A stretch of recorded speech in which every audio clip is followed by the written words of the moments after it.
Let me start over. So what did you learn from Robert Kiyosaki's book? They talk a lot about what? Assets and liabilities. Assets and liabilities. What is an asset? Something that puts money in your pocket. And what's a liability? Something that takes it out. And what do most people focus on?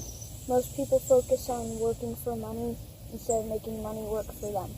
How do you make money work for you? I can't really remember. I mean, it's not a test. Like, just the best answer that you can give. There's no wrong answer. Just whatever it is that you got from the book. Did it tell you how to make money work for you? The part that I was just reading, trying to catch up on, I don't remember it talking about it. Doesn't really give you specifics. No, not really specifics. Do you think that, like for me, when I read that book, I thought it gave me good perspective on the different ways that you can live life, but didn't really give you any tips or direction on how to pursue one of them. It just seemed like it spent a lot of time on describing the two different styles, but never really giving you any purpose or direction. Like, obviously, it's trying to sell you on the idea of making money work for you, right? But it never really tells you how to do that, right? No, it doesn't. It's one of the most popular real estate books. That's why I had you read it, because I thought it would be interesting to get an 11-year-old's perspective on one of the most popular real estate books. Do you think it changed your mind on how you think about stuff? Yes, definitely. What kind of things do you think it changed your mind on? I think it kind of changed my mind on, like, how I just kind of do chores, try and get as much money as I can instead of, like, thinking about, is this really the way to go? Should I be doing something different here? It's kind of changing my mind on that. Giving you that there's not just one way to do things. Yeah. So how do you think as an 11-year-old you can utilize what was in the book? Like, is there ways that you can actually benefit from what you learned? Nothing that I can think of, like, from the top of my mind. Do you think that having a different perspective is a benefit? Yes, definitely. So that benefited you, that you now have perspective and you can think about chores and stuff. Yeah. So if you were to, what do you think makes good money? I mean, do you think it makes good money if you were to charge people to go around and like give estimates on how much it would cost to fix up their house? Like if you charged $300, it'd be pretty good money if you could go around and charge, do one of those a day, every day, and look at people's houses and write up how much it would cost for them to repair it and kind of give them an idea from the construction standpoint. It's pretty good money, right? Mm-hmm. What if you could make a 30-minute video and then create a form so that people could watch the video, and then they would have that form and they could walk through their own properties and do their own estimates, and you only charged $50 for all that? I think that would be a good idea. Well, then wouldn't that make it so that people could just go and buy that information? You wouldn't have to go work for that money anymore, right? Right. You could be using the money, setting up a website and setting up the videos and all that. You could use the money to invest in something that's going to then work to make you money. So your marketing, your advertising, all you have to do is, instead of saying, hey, hire me to come out and do work for you, now you're saying, hey, use these forms and they can work for you. And now you've made it so instead of having to go out and do work, you're still using the same knowledge, the same information that you gained, but instead of physically having to go do it, you found a way to replace yourself needing to go out there, but still allowing you to get paid. Having money work for you. And have the money work for you, right? Yeah. And so when you get money, and just like any other business, when you get money from that, then you market more. Go to my website.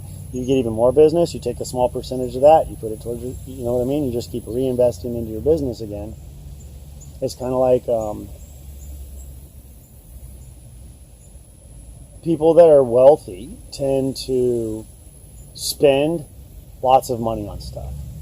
But what they do is they make sure all of their important stuff is taken care of first. Not just like their light bills and their stuff like that.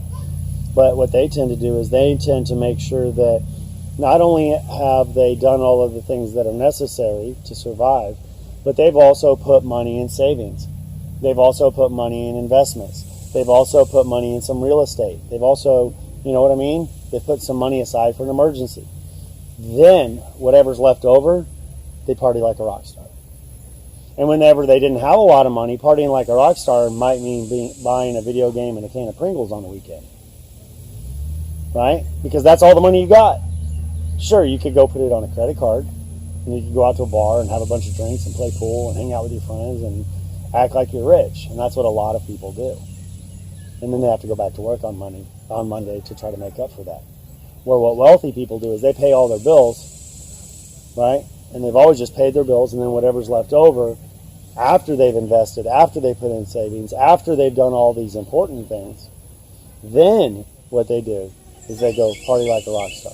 But whenever years go by of them only being able to afford Pringles and a video game, what happens is one day they realize, wait a minute, my investments and everything have made me pretty wealthy. I can afford to buy 2 video games and 2 cans of Pringles on the weekends and still pay cash and increase the amount of money that I'm putting in savings and investments and in my emergency plan. Right? Okay. So, which person's really wealthy? The person that can stop working whenever they want and that money is there still working for them with their investments and savings and all that? Or the person that had the badass car first, but they have to work forever to pay for it? The person who can stop working and still make money. That's the successful person. That's, to me, having a bunch of stuff doesn't make you successful. Having a bunch of stuff makes you a slave to all that stuff. Right? So if you have, let's say you have 20 cars. Don't you have to do maintenance on all 20 cars? Yep. Who's going to change the oil on all 20 cars? Yep. Who's going to do all the blinkers and lights if they go out?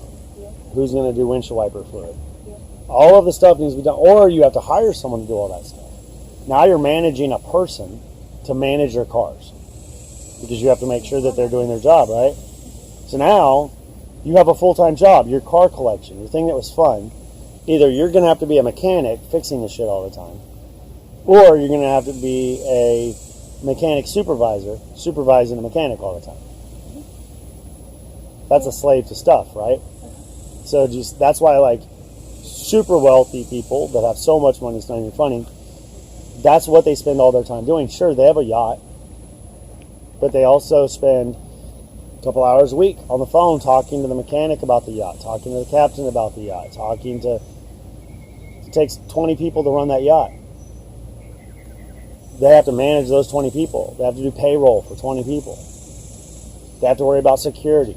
They have to have security on their boat. They have to have security at their house. They have to have security at their office.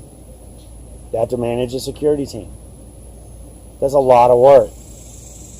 So, life is about not just making money work for you, but what you do with that money.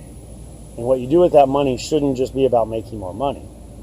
What you should do with that money is make a plan where you have piles of money. When you work, you take your money and you set it aside.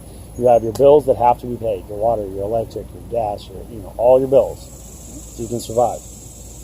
Then you put your savings, then you put some investment money aside. When that's all done, whatever's left, you do with it what you want.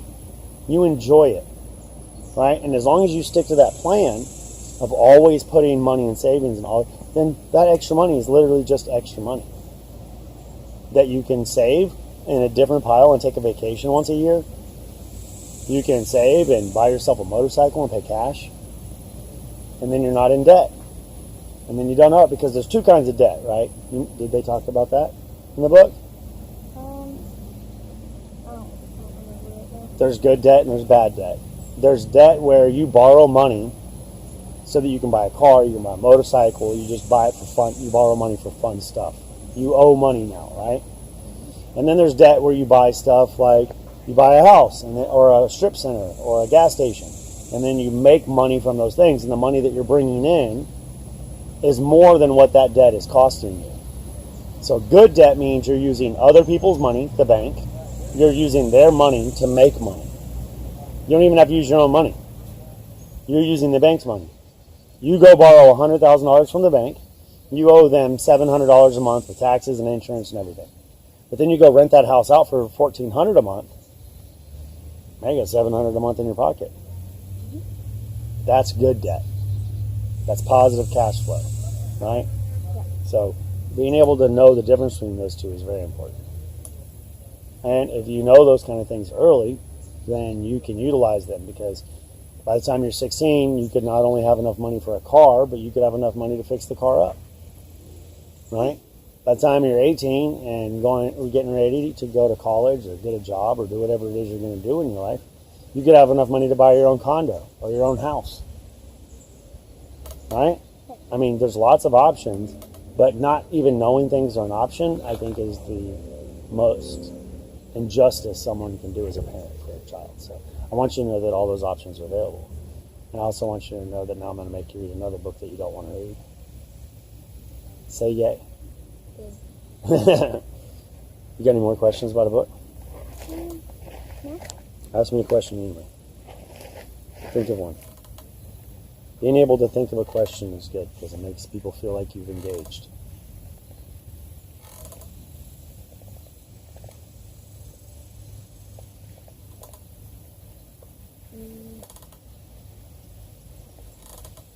I can't think of No it. pressure, but hurry up. No, take your time. It's not a rush. Just think of a question.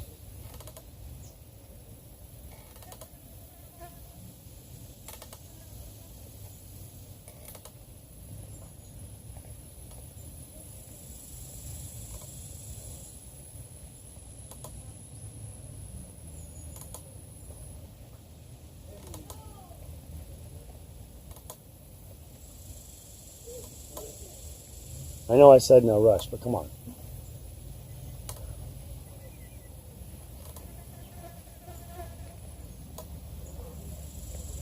Do you think it's a book that's a good book for kids your age to read?